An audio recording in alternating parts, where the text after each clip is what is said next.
సాధారణంగా చంద్రబాబు నాయుడు అంటే he's a good administrator అని చెప్పి చాలామంది చెప్పుకుంటారు.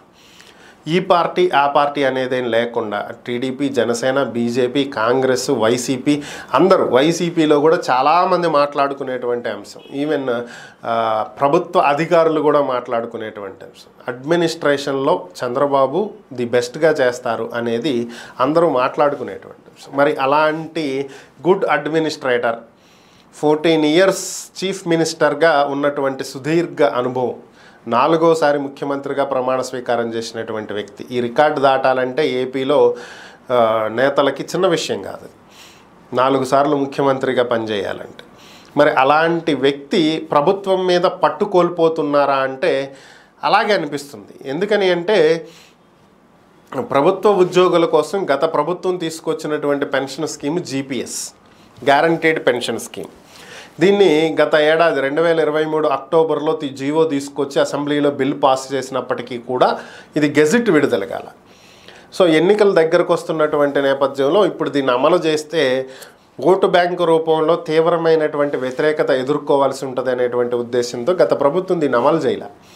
కానీ ఈ కొత్తగా ప్రభుత్వం మారింది, ఎన్నికల్లో వాళ్ళు ఎంత ఆలోచించి ఆచితూచి అడుగులు వేసినప్పటికీ కూడా ఓటమి దప్పల గత ప్రభుత్వానికి. ప్రభుత్వం మారింది, కొత్త ప్రభుత్వం వచ్చింది, వీళ్ళు కొత్తగా ఏర్పాట్లు చేసుకుంటున్నారు, అంత బాగానే ఉంది ఇక్కడ వరకు. సిపిఎస్ని రద్దు చేస్తామని చెప్పి సభా వేదికల మీద ఎన్నికలకు ముందు పవన్ కళ్యాణ్, చంద్రబాబు ఇద్దరు చెప్పినటువంటి పరిస్థితి. కానీ వీళ్ళ ప్రమాణ స్వీకారం రోజునే పాత జీవో, పాత డేట్ని అక్టోబర్లో ఎప్పుడైతే జీవో రిలీజ్ చేశారో అప్పటి నుంచే అమలవుతున్నట్లుగా గెజిట్ రావటం. సో ఇది ఇప్పటి వరకు కూడా అసలు ప్రభుత్వానికి తెలియదంట. ఇది అన్నిటికంటే ఆశ్చర్యం కదా.